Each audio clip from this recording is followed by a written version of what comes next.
주님 생명의 말씀으로 우리가 진정 주 앞에 다시 새로지게 주시옵소서. 예수 그리스도 이름으로 기도합니다.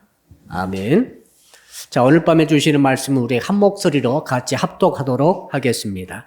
신약 성경 요한 1서 1장 1절로 2절입니다.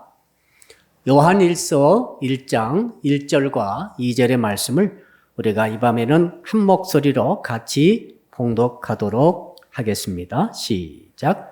태초부터 있는 생명의 말씀에 관하여는 우리가 들은 바요, 눈으로 본 바요, 자세히 보고 우리 손으로 만진 바라. 이 생명이 나타내신 바 된지라. 이 영원한 생명을 우리가 보았고 증언하여 너희에게 전하노니 이는 아버지와 함께 계시다가 우리에게 나타내신 바 된 이시니라.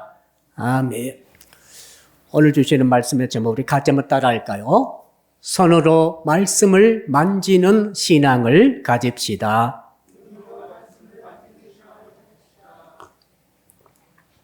옆 사람 인사합시다. 내 손 좀 만져주세요. 내 손 좀 잡아주세요. 성도 여러분, 손을 잡는다는 것은 대단히 의미가 깊은 일이죠. 예. 반가운 사람 만나면 손부터 내밀어져서 손을 잡게 됩니다. 여러분 손을 보십시오. 손에 무려 54개의 뼈로 구성되어 있습니다. 우리 몸 전체 뼈가 206개인데 양 손만 합하니까 54개므로 25% 뼈가 손에 모여 있어요. 얼마나 손이 정교한지 우리는 오늘도 손을 통해 수없이 많은 아마 수천 번, 수만 번, 수십만 번 우리는 손으로 뭔가 만지고 뭔가 접촉하며 뭔가 손으로 일을 했을 것입니다.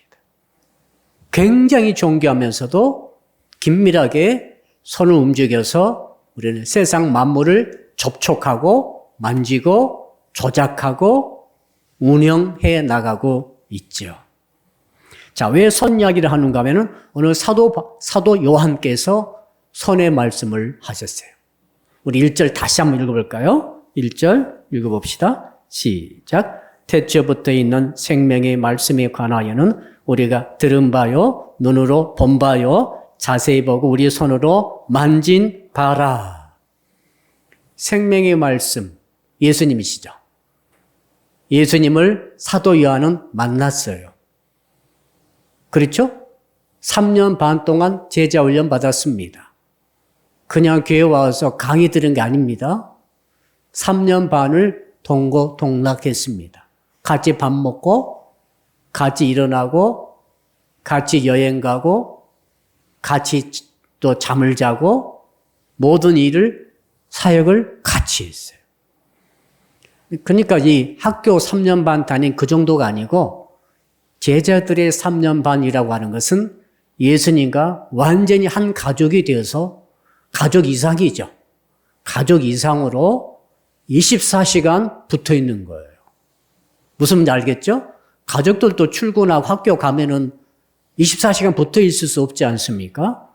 그러나 제자들은 모든 사역과 취사와 삶이 한 덩어리가 돼가지고 24시간을 뭉쳐 다니고 있는 그런 것이 무려 3년 반이었다. 학교로 따지면 10년 교육을 다 이룬 거죠. 엄청나게 밀접하게 피부와 피부를 맞대며 그래서 오늘 이런 말 한 거죠. 우리가 귀로 듣고 생명의 말씀, 예수님에 대해서 나 사도 요한은 귀로 들었다, 눈으로 자세히 살펴보았다. 그랬죠? 2번 강조하죠. 눈으로 그냥 본 게 아니고 자세히 또 주목하여 보았다. 그러니까 예수 그리스도의 얼굴, 그분의 생김새, 그분의 어투, 그분이 하시는 모든 말씀, 그분이 이루셨던 기적, 그분이 예수 이름으로 쫓아냈던 모든 귀신의 역사를 쫓아냈던 것들, 불치병을 고쳤던 것들, 죽은 자를 살린 사건들, 이런 모든 것들은 사도 요한의 뇌리에는 정확하게 박혀 있는 거죠. 얼마나 치밀하게, 긴밀하게 이것이 경험되어진지 모르겠습니다. 이것을 표현하고 있는 거죠. 왜 그런가 하면은, 자, 요한일서는 주후 90년이 다 돼서 쓰여진 이제 글입니다. 그러니까 이 땅에 지금 예수 그리스도를 직접 몸으로 만났고, 눈으로 보았고, 오늘 말씀 그대로 손으로 만져보았던 그런 세대가 다 돌아가시고, 사도들도 다 돌아가셨어요. 사도 바울까지 다 돌아가셨어요. 벌써 20년, 30년 전에 사도 바울은 돌아가셨어요. 베드로도 20년 전에 돌아가셨어요. 모든 사도들이 다 돌아가셨어요. 사도에는 한 명 남았습니다. 그리고 사도들 말고 직접 예수님을 눈으로 목격하고 보았던 제자들도 이제 하나씩 둘씩 다 돌아가셨어요. 그때 당시 남자의 수명이 50대 후반, 중반, 후반이면 다 돌아가셔요. 60 되기 전에 다 돌아가시는 거예요, 지금. 그러니까 예수께서 지금 주후 33년에 돌아가셨다고 한다면은 벌써 한 세대가 더 지나간 거죠. 한 세대가 더 지나버렸어요. 그러니까 이제는 정말 예수님을 목격하고 피부와 피부를 접촉하면서 직접 예수 그리스도의 말씀을 듣고 보았던 세대가 다 지나가 버렸다. 그러니까 이제는 새로운 차원의 하나님의 말씀이 필요한 거죠. 그전은 이렇게 기록된 성경이 필요 없었어요. 왜? 예수 그리스도를 목격했던 증인들이 너무 많았어요. 많으니까 누구든지 만나면은 어린 후배들이 선배 만나고 또 후손들이 또 예수 믿는 부모님 세대를 만나면은 예수님 이야기 들려주세요. 하면은 야, 예수께서 오병이어를 이렇게 행하셨다. 문둥병자, 나병자를 이렇게 고쳐주셨다. 죽은 회당장 야열의 딸을 이렇게 고쳐주셨다. 아, 이렇게 직접 말을 해주니까 얼마나 생생합니까? 의심할 필요가 없어요. 그렇죠? 예수님의 존재하심, 살아계심, 역사하심, 하신 말씀, 기적, 표적, 또 그분의 천국의 메시지, 이걸 의심할 필요가 없어요. 그러므로 그분이 죽으심, 그분의 부활하심, 그분이 승천하심, 그분이 또 성령 보내셔서 마가다라방에서 성령에 충만한 사건들, 이런 모든 이 사건들이 벌써 30년, 40년 전에 다 지나가 버렸어요. 이해되시죠? 여러분 40년 전 사건 기억나십니까? 40년 전 사건이 아무리 기억이 있다 할지라도 흐릿할 수밖에 없는 거죠. 근데 이제는 그 직접 목격한 것도 다 지나가 버리고 그것도 40년 이상이 지나가 버리고 이제는 정말 이 땅에는 한 명도 목격자가 없는 거죠, 이제. 없게 될 거죠, 이제. 사도한테 곧 돌아가신 무로. 그래서 성령께서 이런 사도 저런 사도 다 성경 또 특히 사도 바울을 통해서 그때는 성경이라고 기록하지 않고 서신이라고 기록했는데 이게 전부 성경으로 이제 모아지게 된 거죠. 사도 요한께서 요한복음과 그리고 요한 1서, 2서, 3서를 이제 사도 요한께서 썼던 것들이 이제 성경의 이름으로 다시 모여지게 된 거예요. 그 전에는 성경이 필요 없었죠. 산 성경이 돌아다니고 있었으므로. 이제는 그분들이 돌아가심으로 성경이 모아지면서 이제 어떤 이단이 나타났는가 하면은 따라합시다. 영지주의 이단이 나타났습니다. 영지주의 이단이 나타났어요. 그 영지주의 이단과 오늘 쓴 이 요한 1서와는 밀접한 관계가 있어요. 영지주의 이단의 역사와 영지주의 영향받은 잘못되어진 왜곡되어진 신앙을 바로잡기 위해서 그 이단을 물리치기 위해서 사도 요한께서 요한 1서를 쓴 거예요. 그럼 영지주의가 뭐냐? 그때 당시에는 헬라 철학이 전 세계의 주로 사조였어요. 전 세계 주류를 이루고 흐름을 이루고 트렌드를 이루는 최신 사조가 헬라 철학 사조입니다. 헬라 철학은 이원론입니다. 그러니까 육은 육이라든지 물질이라든지 눈에 보이는 것들, 이것들은 악하고 이것들은 착하지 않고 이것들은 선하지 않다. 이것들은 가치가 떨어진다. 이것들은 더러운 것이고 이것들은 오염되어 있는 것이 오염될 수밖에 없고 이건 온전치 못한 것들일 수밖에 없다. 이런 사설이에요. 그 대신 정신적인 것, 이데아, 마음에 관한 거, 정신에 관한 거, 사상에 관한 거, 철학에 관한 거, 형이상학적인 것들에 대해서는 가치를 부여하고 이게 진짜다. 여기가 진짜 리얼이고 이게 진짜 가치 있는 것이다. 이렇게 이원론적으로 전 세계가 사람들이 생각을 하게 되는 거죠. 자, 그러다 보니까 예수님께서 이번 주일 메시지하고 관계됩니다. 예수님께서 하나님이신데 이 땅에 동정녀 통해서 태어나셔서 이 땅에 오셨다라고 하는 것을 해석할 때에 이 영지주의적인 영향받은 신학자들과 그때 당시 그 교사들이 잘못된 사람들이죠. 그 사람들이 어떻게 해석했는가 하면 예수님이 이 땅에 오실 때에 가연설로 오셨다. 가연으로 오셨다. 가짜인데 진짜인 것처럼 모양을 갖추고 오셨다. 진짜는 아니다. 예수께서 몸으로 이 땅에 오실 수가 없다. 왜? 몸은 안 좋은 거잖아요. 몸은 더러운 거잖아요. 몸은 더럽힌 것이고 이건 추한 것이고 이건 무가치한 것이기 때문에 하나님의 아들이시고 하나님이신 예수님이 이 땅에 오실 때에 몸을 입고 오실 리가 없다는 거죠. 몸을 입고 오시면 안 된다는 거예요. 그러니까 예수께서는 하나의 가현으로 오신 것이다. 실제로 그분이 몸을 입고 오시는 거 아니고 몸처럼 보여지는 하나의 환영의 상태로 오신 것이고 모든 사람들은 그냥 몸으로 몸으로 보고 몸으로 만나고 몸으로 대화하고 몸으로 사역하셨으나 그러나 그분은 실제 그 몸뚱아리는 가연이지 하나님이 아니고 예수님이 아니고 예수님의 가면 같은 것이다. 지금 이렇게 주장을 했어요. 그래야만이 예수 그리스도께서 이 땅에 오셨지만은 육을 입고 오셨지만 그 육이라고 하는 것 때문에 예수님의 가치가 무가치해지지 않게 되기 때문에 그렇게 세상 사조를 받아들여 가지고 그렇게 해석을 한 거지. 이게 영지주의고 이것을 이제 도세티즘 해가지고 나중에 도세티즘 그래서 이것을 가연설이라고 나중에 신학자들이 붙였죠. 이단이죠. 이게 잘못된 것으로 나중에 판단이 되고 기독교에서 사라지게 됐습니다만은 이때는 이 생각하는 사람이 워낙 많은 거예요. 교회 안에서 이런 생각 갖고 이런 식으로 영적인 것은 신령한 것이고 좋은 것이고 귀한 것이고 가치가 있는 것이지만 육적인 것은 가치가 없다는 식으로 계속 이런 식으로 모든 신앙생활을 하는 거죠. 그러니까 성도들 어떻게 되겠습니까?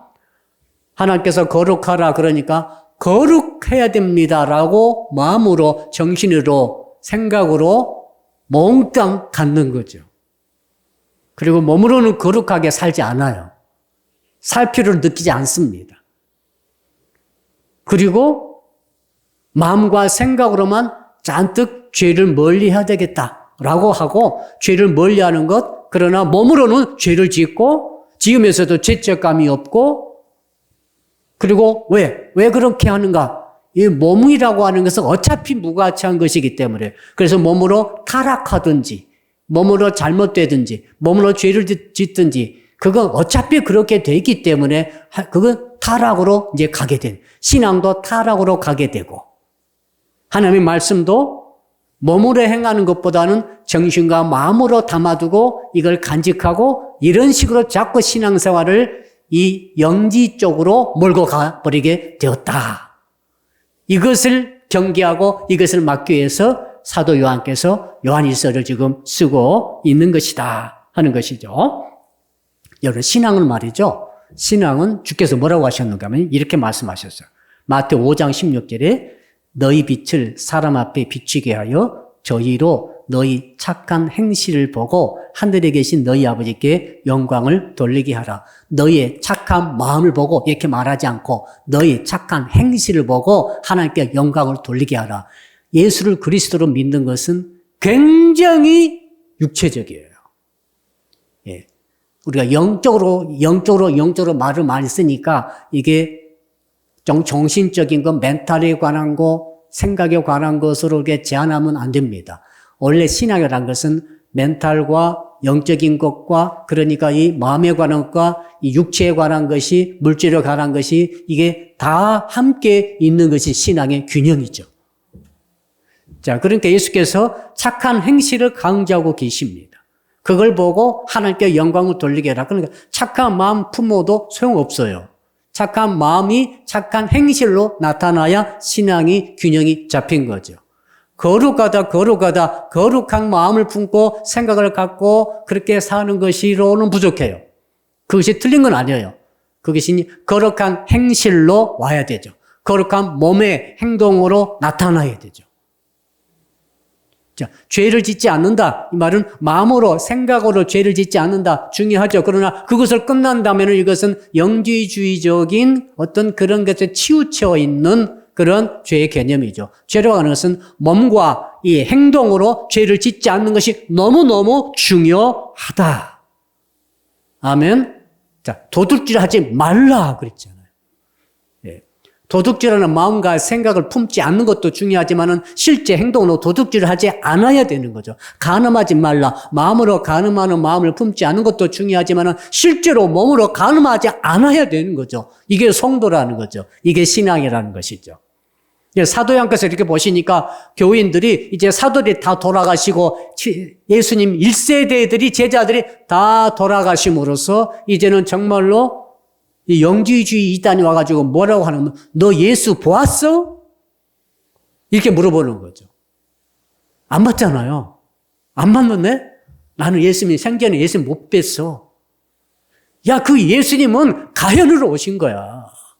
그분은 실제 우리 몸뚱아리가 아니고 그분은 유령의 형태, 환영의 형태로 와서 사람 볼 때만 몸으로 얼굴로 이렇게 보였지 실제 그분이 육체가 아니야. 이렇게 영지주의적인 생각을 집어넣고 있더라 이 말이죠.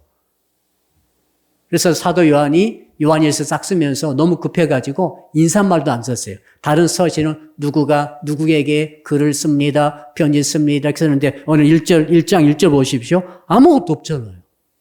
바로 말씀을 해버렸죠.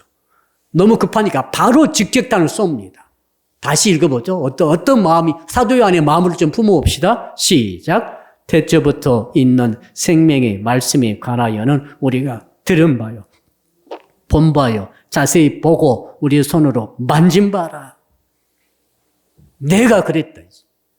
나는 직접 예수님을 눈으로 보고 손으로 만졌다. 이거지. 특히 손으로 만졌다고 강조한 것은 왜 그러겠어요? 얼마나 많이 실제 손으로 만져봤겠죠? 사도 요한은 예수님과 굉장히 밀접한 관계 그 팔을 이 다리를 베고 눕기도 하고 서로 밥 먹고 나서 기대서 같이 이렇게 기도하고 자, 그러니까 굉장히 밀접한, 그러니까 이게 피부로 접촉하듯이, 손으로 만지듯이 생명의 말씀이신 예수님 그 자체가 생명의 말씀이신데 그 생명의 말씀이신 육으로 오신 예수님을 나는 그렇게 손으로까지 만졌다. 그러므로 내가 지금부터 하는 이 증거에 대해서 너희들은 군소리하지 말고 받아들이라.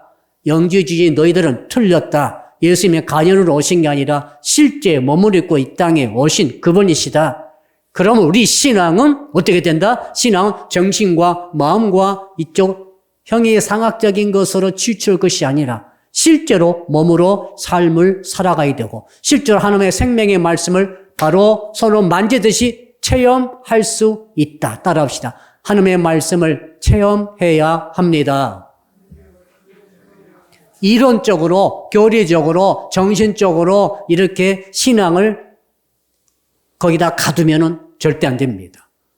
가두면 안 되고, 어떻게 해요? 내 실제 모든, 언행 심사에 있어서, 마음의 분야와 육체의 분야에 또 환경의 분야에 다 같이 신앙은 반드시 드러나야 할 줄로 믿습니다. 그러니까 이 말씀 보면은 계속 뭐라고 말씀하시는가 하면은 이 생명이 나타내신 바 된지라. 나타냈다. 이렇게 말하고 있죠. 나타내신 바 되었다. 그리고 마지막 2절 마지막 보내보니까 이는 아버지와 함께 계시다가 우리에게 나타내신 바 된이니라. 그러니까 예수님은 하나님이시고 하늘에 계시는데 그분이 나타내신 바 돼가지고 이 땅에 몸뚱아리를 입고 이 땅에 오셨고 내가 그 증인이고 함께 살았는데 이제 예수님은 이제 승천하고 가셔버렸기 때문에 이 땅에는 안 계시지만 그분이 원래 그분이신 생명의 말씀은 지금 여기 있는 거죠. 그렇죠? 우리도 마찬가지죠. 우리는 예수님을 육으로 오신 예수님을 지금 만날 수 없고 서로 잡을 수도 없어. 우리는 사도행과 달라요. 우리 그렇죠? 그러나 뭐는 있습니까? 생명의 말씀 거기 있죠. 태초부터 있던 생명의 말씀이 태초에 계시다가 이게 창세 전에 있었죠. 창세 전에 하나님과 함께 하나님이신 태초의 말씀 제2 예수께서 계시다가 이분이 육을 입고 이 땅에 오셔서 그때 사도안이 만났는데 이제 다시 이 예수께서 몸으로 오신 예수님은 승천하시고 가셨지만 이 땅에 남겨두셨던 역사적 현장 속에서 남겨두셨던 예수님의 말씀과 예수님의 행실과 전부 복음이죠. 지금 복음서에 나와 있는 모든 예수님의 말 로기아라고 합니다. 이 모든 말과 예수가 행하신 모든 치유, 기적, 사람을 살리는 거 포함해서 모든 기적이 지금 그대로 지금 우리한테 있다. 이것을 그러므로 우리는 내가 그 말씀을 만졌듯이 너희들도 손으로 만지듯이 생명의 말씀이신 예수님을 믿어야 한다. 굉장히 구체적인 삶의 현장으로 믿음을 드러내야 된다라고 강력하게 사도 요한이 말씀하고 있는 줄로 믿습니다. 아멘. 따라합시다. 우리의 신앙은 지식적이라기보다는 체험적이어야 합니다. 한번 따라합시다. 말씀을 손으로 만집시다. 자, 그러므로 사랑하는 성도 여러분, 우리는 거룩할 때 어떻게 됩니까? 입술로 거룩하지만은, 그리고 마음과 생각을 거룩하게 지켜야 되지만은, 그거 굉장히 필수적입니다만, 동시에 우리는 온몸을 총동원하여 거룩을 드러내야 할 줄로 믿습니다. 거룩하다고 마음을 내가 품었다고 한다면, 나의 삶의 현장 속에서, 행동 속에서, 인간관계 속에서, 돈 버는 직장에서, 공부하는 학교에서, 나 혼자 있는 가정에서, 구별된 거룩한 삶을 몸으로 드러내야 할 줄로 믿습니다.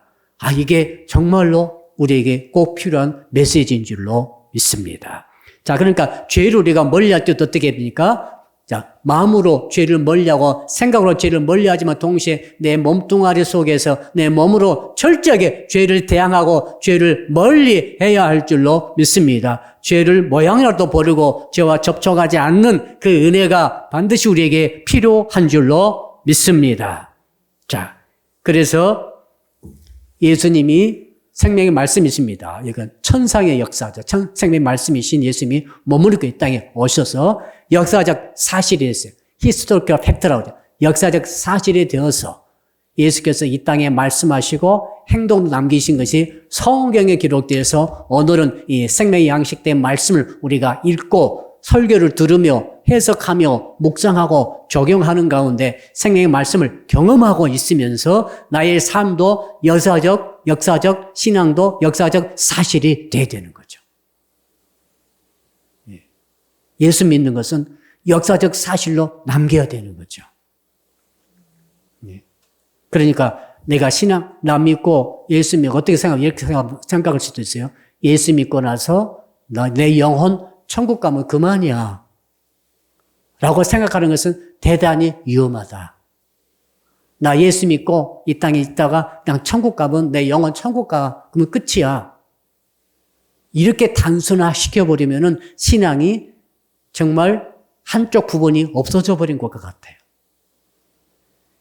역사적 사실, 현장 속에서 나의 신앙의 자취가 드러나야 되는 거죠. 아멘. 그런 의미에서 때로 우리가 눈에 보이는 신앙의 역사를 이루어야 할 줄로 믿습니다. 사랑을 실천하는 모습. 그래서 우리 믿음의 선배들이 순교도 하고 현실 속에서 내 예수 믿는 것을 내 몸뚱아리로 고백하다가 그게 거슬리게 되면은 순교도 하고 그랬던 것이죠. 자, 그래서 이제 적용이 중요하겠습니다. 어떻게 적용할 것인가? 이사야 41장 10절을 보니까 그런 말씀이 있어요. 이사야 41장 10절 보니까 나의 의로운 오른손으로 너를 붙들리라. 하나님께서 오른손으로 원어에 보게 되면은 우리의 오른손을 붙들리라. 나의 오른손이 있는데 하나님께서 내 오른손으로 너의 오른손을 붙들리라. 손으로 만짐봐라. 예수 그리스도께서 사도 요한의 손을 붙잡았을 거예요. 여러 번 붙잡았을 거죠. 이 손에 딱 쥐었을 때, 예수님의 손을 만졌을 때 느낌이 어땠을 것 같아요? 따뜻한 손, 부드러운 손, 힘이 있는 손. 이 정도로 밀접한 이 채취를 느꼈던 사도 요한. 근데 그분이 생명의 말씀이시고 그분이 로고스인 말씀이었다는 것이죠. 자, 그래서 우리는 이걸 이제 적용해야 되는데 어떻게 적용합니까? 지금 생명의 말씀이신 예수님이 이 땅에 내 눈에 보이지 않고 내 손을 만질 수 없지만은 그러나 생명의 양식된 생명의 말씀이 우리 가운데 있기 때문에 우리는 마치 주님이 여기 계신 것처럼 손으로 만질 수 있는 것처럼 그렇게 신앙생활을 해야 할 줄로 믿습니다. 이렇게 정말 구체적으로 정말 직접적으로 내 삶의 현장 속에서 예수님의 살아계심을 생명의 말씀을 경험해야 할 줄로 믿습니다. 그럼 어떻게 해야 될 것인가? 한번 따라합시다. 말씀의 손으로 인도하심을 받아야 합니다. 자, 내가 어디로 갈지 모르겠어요. 그때 우리는 말씀의 손이, 말씀이 이따 합시다. 생명의 말씀 예수님이세요? 말씀이 손을 내미는 거죠. 한번 생각해 보세요. 말씀이 손을 내밀어요. 자, 이사야 41장 10절 말씀 그대로입니다. 내 오른손은 너를 붙들리라. 자, 우리 집사님이, 권사님이, 어떤 청년이 지금 이 땅에 살다가 어디로 갈지를 모르겠어요. 이리 가야 할지, 저리 가야 할지, 돌아갈지를, 좌회전할지, 우회전할지를 모릅니다. 그때 말씀이신 주님께서 분명히 우리는 믿기로는 주께서 말씀의 손을 딱 오른손을 뻗대서 나에게 내 오른손을 잡고 나를 가이드 하신다. 나를 인도하실 것이다. 이 말이죠. 말씀이 나를 인도합니다. 이 구체적인 경험을 해야 한다. 내가 예수 믿고 갈 길을 몰라 방황할 때 교회 왔더니 마음의 위로가 됩니다. 마음의 교양이 됩니다. 마음이 편안합니다. 이 정도가 아니라는 거예요. 이 정도가. 이런 정도가 아니라 내가 예수 믿었더니 말씀이 나를 오른손이 마치 나를 힘 있는 오른손이 탁 나를 붙잡아가지고 내가 이리 가려고 그랬는데 그리 가지 말고 이리 오너라고 나를 붙잡고 나를 끌고 이쪽으로 끌고 가서 내가 막 끌려가듯이 얼마나 구체적인 내 삶의 인도가 말씀의 손에 붙잡혀서 되어지는가. 이것이 예수 믿는 것이지 이 교회 와서 찬양 부르고 설교 듣고 마음이 편안해지고 물론 굉장히 중요한 거 마음이 편안해지고 또 마음이 쉬게 되고 휴식이 되어지고 새 힘이 나고 이 정도가 아니라는 거예요. 사도 바울 되기 전에 다메섹 도상에서 예수 그리스도의 말씀의 손에 붙잡힌 것 같죠. 말씀 손에 부활의 주님께서 탁 붙잡아가지고 그걸 어떻게 했습니까? 완전히 사도 바울로 그 인생 전체 방향을 바꿔버린 줄로 믿습니다. 그래서 이제 예수 그리스도의 목숨 걸고 그 길로 가잖아요. 순교할 때까지 갔지 않습니까? 그러듯이 말씀의 구체적인 오른손이 나를 붙잡아 주시는 그런 경험을 해야 한다. 아멘. 목사님, 제가 어떤 사업할지 모르겠습니다. 내 전공 어떻게 택할지 모르겠습니다. 어떤 식으로 살아야 할지 모르겠습니다. 어떤 여자와 어떤 남자와 결혼할지 모르겠습니다. 누구랑 동업할지 모르겠습니다. 우리 인생에 많은 이렇게 길들이 있죠. 이때 정말 내가 실제로 살아계신 생명의 말씀이신 주님을 만났다고 한다면 분명히 주께서는 생명의 말씀을 손을 내게 뻗대서 나를 가이드 하신다는 거죠. 시편 119편 133절입니다. 시편 119편 133절 주의 말씀으로 내 발걸음을 인도하셔서 죄가 나를 지배하지 못하게 하소서. 요한복음 10장 27절 내 양은 내 음성을 들으며 나는 그들을 알며 그들은 나를 따르느니라.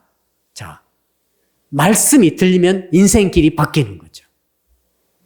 그럼 우리가 매주 듣는 이 말씀을 통해서 정말 실제적인 내 인생길의 진로가 변화되고 변경되어지고 바뀌어지는 이 역사를 이루어낼 줄로 믿습니다. 눈에 보이지 않지만은 아주 힘 있는 주님의 생명의 말씀에 손이 여러분의 손을 확 붙잡고 여러분을 의의 길로, 생명의 길로, 진리의 길로 여러분을 끌고 가시는 이 경험이 있어야 된다. 할렐루야. 제가 20살 때 예수를 믿고 나서 말씀의 손이 나를 붙잡아가지고 나를 결국에는 이 전문 사역자의 길로 나를 끌고 가시더라. 내가 러시아에 안 가려고 그러는데 주의 손이 나를 붙잡아가지고 러시아까지 끌고 가시더라. 거기 있었더니 한 7년 있었더니 다시 끌고 나오시더라. 그럼 지금도 날마다 살아계신 성령께서 생명의 말씀이신 주님이 오늘 또 성령의 역사를 통해 저와 여러분의 실제적인 삶을 가이드하고 계심을 믿으시기를 바랍니다. 교양에 머무르면 안 된다는 거예요. 마음의 수양에 머무르면 안 되는 거예요. 구체적인 내 삶의 실질적인 진로가 변화되어지는 이 역사를 말씀을 통해 경험하는 것이 손으로 만진바된 신앙이 역사인 줄로 믿습니다. 자, 그러므로 사랑하는 성도 여러분, 이제 따라합시다. 그러므로 말씀을 붙들고 기도해야 합니다. 주께서 이제 말씀을 주셨어요. 뭔가 깨달음이 오긴 왔는데 그 말씀으로 내가 붙잡혀가지고 내 진로가 바뀌고 이렇게까지는 안 되고 있어. 왜 그런가 하면은 확신이 없어서 그래요. 확신이 와야 되거든요. 사람이 진로가 바뀌려면 확신이 와야 내 인생을 맡기죠. 내 생명을 맡겨야 되면, 내 진로를 맡겨야 된다면, 내 생애를 맡기려면 뭔가 확신이 와야죠. 그렇죠? 확신이 안 오니까 변화가 안 되는 거죠. 말씀을 아무리 들어도 확신이 안 오면은 사람이 행동을 안 합니다.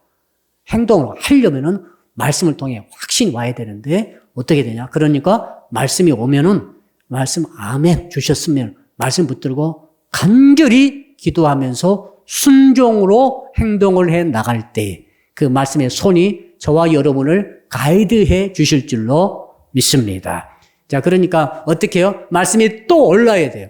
말씀의 생각이 나야 돼요. 성령의 음성이 어떻게 됩니까? 말씀의 생각이 탁 나는 거예요. 내가 들었던 말씀, 공부했던 말씀, 암기했던 말씀, 언제가, 자, 1:1 양육 과정에서 들었던 말씀이 우리 청년들에 내가 주고 있는데 그 말씀이 이제 내 어떤 갈피를 잡지 못하고 있을 때 말씀 붙들고 막 기도하고 있을 때 어떻게 가야 됩니까? 라고 했을 때 말씀의 생각이 팡 터지면서 정말 그 말씀이 맞구나 라고 해가지고 그 말씀의 손에 붙잡혀서 끌려가고 그 말씀의 가이드가 이루어지는 은혜가 있어야 할 줄로 믿습니다. 두 번째로 한번 따라 합시다. 넘어졌을 때 말씀이 일으켜 주십니다. 자, 첫 번째는, 자, 말씀을 손으로 만진바된 말씀을 만지는 신앙. 첫 번째는 뭐라고요? 자, 내가 갈 길 몰라 방황할 때 말씀의 손이 나를 가이드해 주신다. 두 번째는 내가 넘어졌을 때가 있어요. 함정에 빠졌을 때, 혹은 넘어졌을 때, 실족했을 때 어떻게 되는가? 말씀의 손이 탁 나와가지고 넘어지는 나의 정말 무릎 아프고 넘어져서 허리 아프고 꼼짝 못하고 낙상해가지고 그렇게 꼼짝 못하고 시험에 빠져가지고 있을 때 말씀의 손이 탁 나와가지고 넘어지는 나의 손을 붙잡고 나를 일으켜 주시는 역사를 이루어 주실 줄로 믿습니다. 실질적으로 말씀이 나를 일으켜 주시더라는 거죠. 정말 죽을 생각밖에 안 나고 낙심하고 포기되어져서 내가 아무것도 할 수 없다라고 그렇게 주저앉아 있을 때 정말 낙심, 좌절, 절망, 절대 절망이 막 꽉 벽에 싼 것처럼 나를 포위하고 있고 나를 쌀 매까마가 나를 누르듯이 절망밖에 없는데 이상하게 하나님의 말씀의 손이 나를 넘어져 있는 나를 주저앉아 있는 나를 탁 잡더니 벌떡 일으켜 세워 주시더라. 말씀은 얼마든지 그 일이 가능한 줄로 믿습니다. 에스겔서 2장 2절에 보니까 그가 내게 말씀하실 때에 그 영이 내게 임하사 나를 일으켜 내 발로 세우시기로 나를 일으켜 말씀이 오니까 영이 와서 나를 일으켜 세우되 내 발로 세워 탁 서도록 만들어 버리시더라. 이걸 에스겔 선지자가 경험했죠. 자, 하나님의 말씀이 주저앉는 사람에게 올 때 그 사람이 벌떡벌떡 일어서는 역사가 있을 줄로 믿습니다. 말씀은 그런 힘이 있는 거죠. 그런 능력이 있는 거죠. 이것이 바로 뭡니까? 손으로 말씀을 만지는 신앙이다. 사랑하는 성도 여러분, 어떤 환경체제 여건에 있든지 간에 넘어져 있을 때, 자빠져 있을 때, 드러누워 있을 때, 앉아 있을 때 하나님의 말씀의 손에 붙잡혀서 이렇게 세워지는 역사가 있기를 축복합니다. 힘이 나는 거예요. 힘이 불끈불끈 나가지고 다리가 덜덜덜 떨리고 벌썩 주저앉아 있었는데 말씀을 받았더니 말씀이 나를 이렇게 세워서 나를 끌고 가시다라는 거죠. 절대 주저앉아 있지 않게 합니다. 하나님의 성도들은 말씀을 믿고 말씀을 만나고 생명의 말씀을 만나는 성도들은 절대로 주저앉아 있는 법이 없는 줄로 믿습니다. 패배가 아닙니다. 실패가 아닙니다. 좌절을 떨쳐버리고 이렇게 세워지는 역사가 항상 있다는 것을 믿으시기 바랍니다. 언제 예배 때마다 말씀이 오잖아요. 그 말씀이 나를 세워주시는 거죠. 말씀을 자꾸 듣고 말씀을 의지하시고 말씀 붙들고 기도하는 건데 그 앉아있는 자리에서 일어나는 역사가 있기를 축복합니다. 이번에 가정이 일어나기를 축복합니다. 이번에 자녀 손들이 일어나기를 축복합니다. 이번에 경영하는 사업과 일이 일어나기를 축복합니다. 우리 인생이 말이죠. 연세가 많이 드셨어도 하나님의 말씀이 붙잡히게 되면은 그 연세 많은 것 떨쳐버리고 일어나는 역사가 있을 줄로 믿습니다. 이게 신앙이죠. 이게 바로 손으로 말씀을 만지는 신앙인 줄로 믿습니다. 셋째로 따라합시다. 악한 세력을 만났을 때에 말씀의 손이 나를 보호해 주십니다. 잠언 30장 5절에 보니까 잠언 30장 5절 하나님의 말씀은 다 순전하며 하나님은 그를 의지하는 자의 방패시니라. 말씀이 하나님을 의지하는 자의 방패가 돼가지고 막아주신다. 여러분 화살이 날아올 때 적이 화살을 쏩니다. 저 화살 많이 쏘죠. 불화살을 쏘고 아주 좋지 못한 말로 쏘고 악한 소문으로 쏘고 거짓으로 쏘고 분란 일으키고 막 말씀을 쏘고 공격할 때에 그때 순전한 하나님의 말씀이 내게 있을 때 그 말씀이 나에게 방패가 되어줘가지고 그 모든 적의 불화살을 다 막아주시는 역사가 있는 줄로 믿습니다. 여러분 함부로 세상 사람, 믿음이 없는 사람, 이 사람 저 사람 했던 말에 여러분 화살을 맞지 않기를 축복합니다. 화살 맞지 마세요.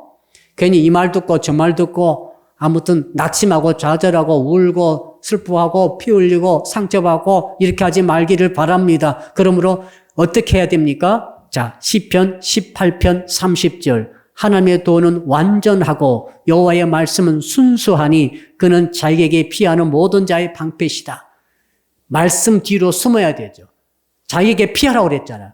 말씀의 방패 뒤로 내가 숨는 거예요. 그러면 자기 악랄한 날카로운 참 좋지 못한 화살이 날아오다가 순수한 말씀 뒤에 숨어버리니까 그 말씀에 방패되어서 그 모든 적의 화살들을 막아내 주시는 줄로 믿습니다. 그 실질적인 것입니다.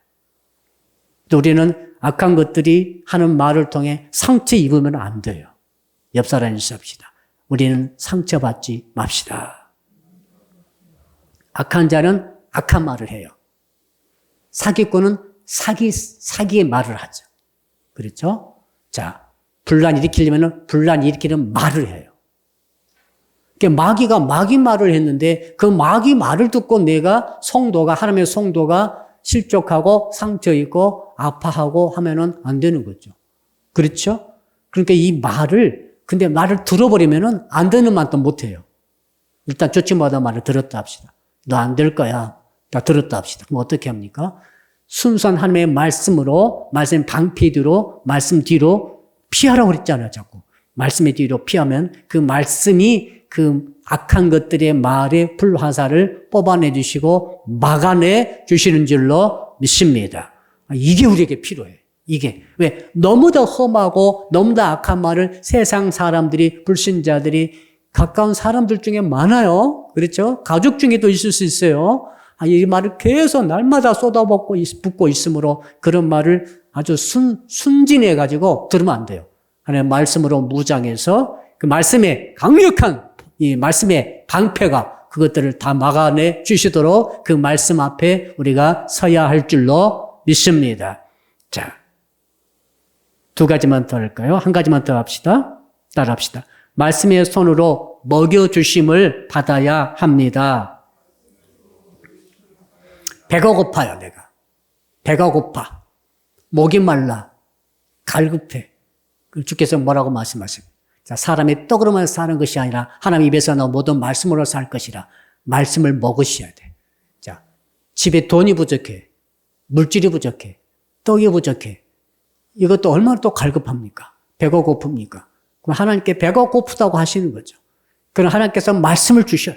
그 말씀을 주시면은 말씀을 통해 배부름을 얻게 하시고 말씀을 통해 말씀의 물을 통해 기가를 면하게 하시면서 물질의 문제에 있어서 하나님의 해답이 주어지게 되는 줄로 믿습니다. 주님은 먹여주시는 분이고 주님은 마시게 하신 분이시고 주님은 채워주시는 분이십니다.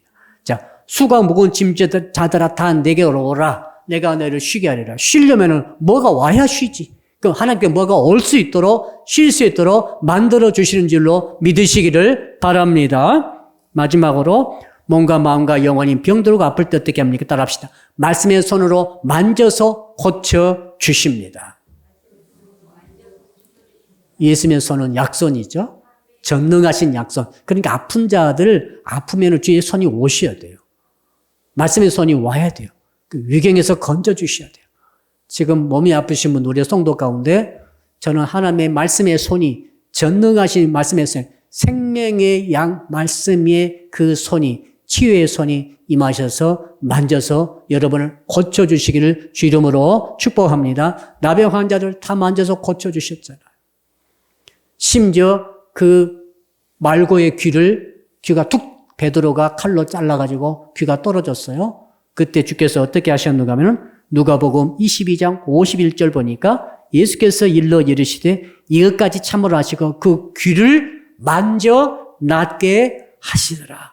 외상인데 이건 속병도 아니고 귀가 잘라졌잖아요. 외상인데 주께서 만져가지고 주의 말씀 생명의 말씀의 손이 나와서 여러분의 상처와 여러분의 아픔과 여러분의 특히 육체의 질병, 질고까지도 만져서 고쳐주시는 역사가 있기를 주 이름으로 축복합니다. 성도 여러분 두 손 높이 드시고 주여만 부르면서 주신 말씀 붙들고 한 10분간 같이 기도할 때 주여 부르겠습니다. 주여 살아계신 아버지 하나님 감사합니다. 오늘 요한일서 1장 1